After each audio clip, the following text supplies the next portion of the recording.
네, 지난 몇 년간 2030 이제 젊은 세대들의 부동산 진입이 굉장히 가속화되고 빨라졌죠.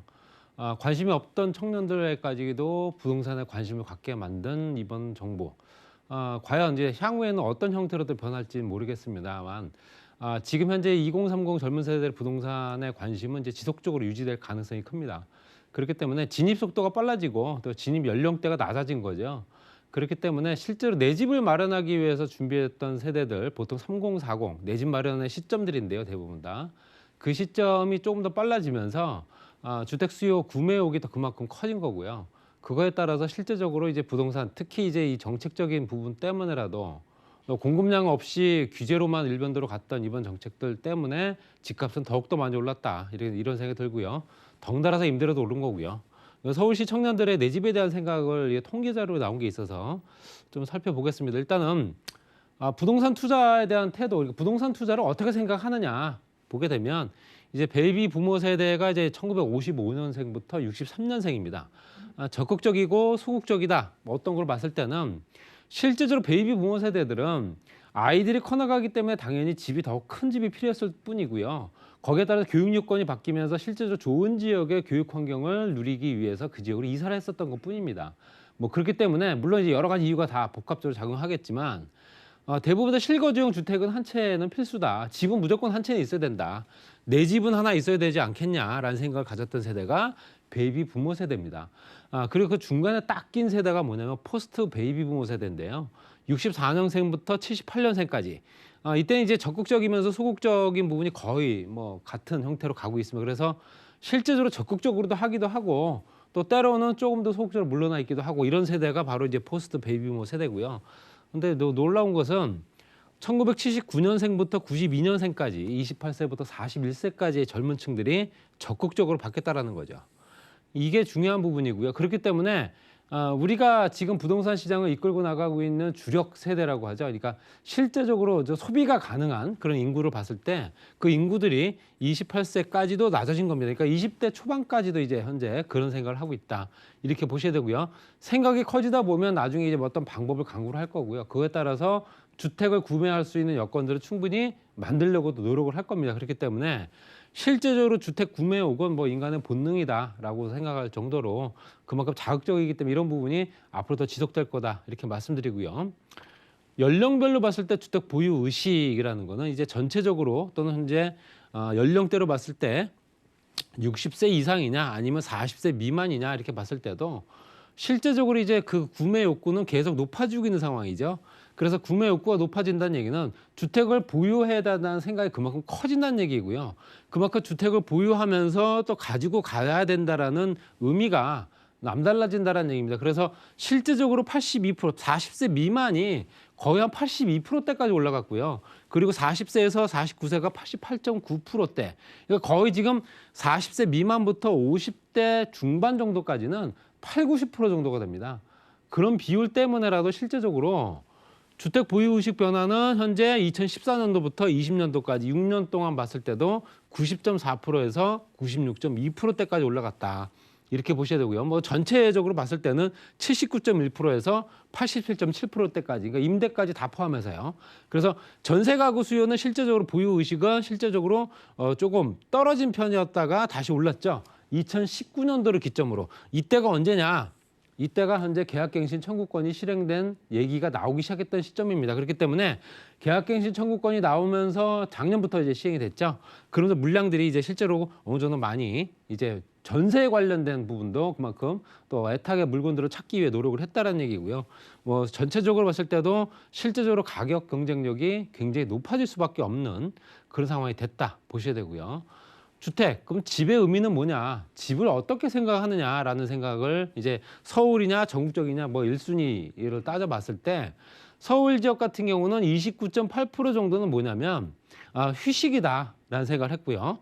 또 가족과 함께하는 공간이다라는 생각도 21.7%, 또 안전하게 보호받는 공간이다라는 생각도 했고요. 뭐 자산 증식이다, 뭐 이런 생리를 위한 또 식사를 위한 사회적 지위를 나타내는 공간이다까지 여러 가지가 있는데 전국적인 순위를 봤을 때도 실제적으로는 이제 가족과 함께 하면서 휴식을 취할 수 있는 공간이다라는 생각이죠. 그렇기 때문에 그건 뭐 너무나도 당연한 얘기고요. 그래서 실제적인 어떤 그 필요성이 이제는 정말로 가족과 함께 휴식을 취하기 위해 내 집을 마련하겠다라는 수요들이 그만큼 더욱더 많이 폭증했다 보셔야 되고요. 또 집을 또는 결혼을, 출산을 생각하는 부분은 이 얘기는 말씀을 왜 드리냐면 어쨌든 결혼을 하게 되면 내 집이 필요할 테고요. 내 집이 됐든 남의 집이 됐든 아이가 생기게 되면 결론적으로는 아이가 필요한 또 어떤 구조를 만들어줘야 되기 때문에 당연히 부동산도 가격적인 또는 구조적인 변화가 생깁니다. 내가 필요로 하는 부분 따라서. 그래서 내 집 마련은 꼭 해야 된다라는 생각은 73.9%, 이건 서울에 거주하는 청년들의 얘기고요. 전국적으로는 68.6% 이렇게 돼 있고요. 근데 자녀는 꼭 낳아야 된다. 38.2%가 서울에 있는 청년들이 38.2% 정도는 꼭 낳아야 된다 생각했다 보시고, 전국적으로 41.8%. 또 이제 결혼은 꼭 해야 된다. 38.4%. 결혼을 꼭 해야 해야 될 필요가 있겠냐라는 생각이 42%대까지 올라갔기 때문에 결론적으로는 현재 집은 필요한데 결혼은 하고 싶지 않고 애는 안 낳겠다. 뭐 이렇게 갈 수밖에 없습니다. 그래서 내 집은 꼭 마련해야겠지만 굳이 결혼을 해서 애까지 낳아야겠냐, 뭐 이런 생각들을 하고 있다는 얘기죠.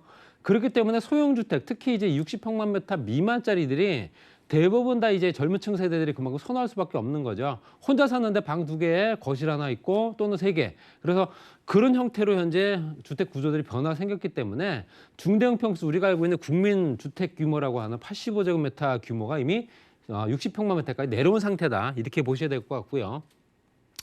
내 집 마련을 하는 이유가 뭐냐? 그러면은 실제적으로 서울 지역과 전국적으로 통계를 봤을 때는 가장 큰 이유가 경제적인 이유입니다. 그게 뭐냐면 30.3% 정도는 자산 증식 또는 보존, 자산을 지키고 늘려나가는 수단이다라는 생각을 했던 거고요. 경제적인 이유는 당연히 또 전국적으로도 차지하는 비율이 높습니다. 그래서 실제적으로 내 집을 마련하는 이유도 실제적인 가격 경쟁력이 높아지면서 가격이 높아질 거다라는 어떤 예측하에 이제 주택을 구매하겠다라는 거지, 뭐 그 집이 너무 예쁘게 생겨서 너무 그 지역이 좋아서라기보다는 실제적인 현재 가격이 높아질 수 있는 기대 가치가 상승할 여력이 충분하냐 안 하냐, 이걸 따진다는 얘기고요. 내 집을 사는 거는 부모님 도움 없이는 못 산다. 이게 53%입니다. 그리고 전국적으로는 46.2%, 뭐 당연한 얘기고요. 2030 세대들이 현재 실제적으로 서울 지역에 12억, 13억짜리 아파트를 덜컥덜컥 살 수는 없는 상황이죠.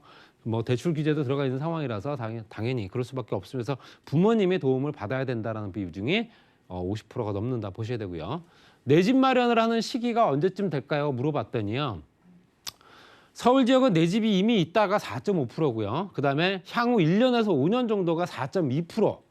나머지 5년, 10년부터 향후 20년 이후까지, 그러니까 30년 이상을 봐야 된다는 어떤 수치가 지금 그 수치만 따지게 되면 거의 한 60% 정도 되고요. 거의 지금 이제 향후 20년 이후까지 보게 되면 70%가 넘습니다. 그리고 집을 못 살 것 같다라는 비율이 15.4%니까 아까 말씀드렸던 4.5%, 4.2% 뺀 나머지들은 대부분 다 30년 이후를 보거나 아니면 못 살 것 같다는 생각을 하는 겁니다. 이게 지금 이 통계 자료가 올해 나온 겁니다. 그렇기 때문에 그동안에 집값이 계속 상승하면서 그렇게 생각들이 바뀐 상황이고, 또 주택 가격이 내가 쫓아가지 못할 정도로 올랐기 때문에 더욱더 그렇습니다. 전국적으로 봐서도 거의 지금 비슷한 수준으로 유지가 되고 있는 상황이기 때문에 지금 현재 실제적으로 집을 사기 위해서 수도권에서 이건 2020년도 통계고요. 지금은 좀 더 높아질 겁니다. 숨만 쉬는 거죠. 아무것도 쓰지 않고요. 7.7년을 돈을 모아야 수도권 지역에 집을 삽니다. 이것도 서울 지역도 아니고요. 수도권이면 서울, 경기, 인천을 얘기하는 겁니다.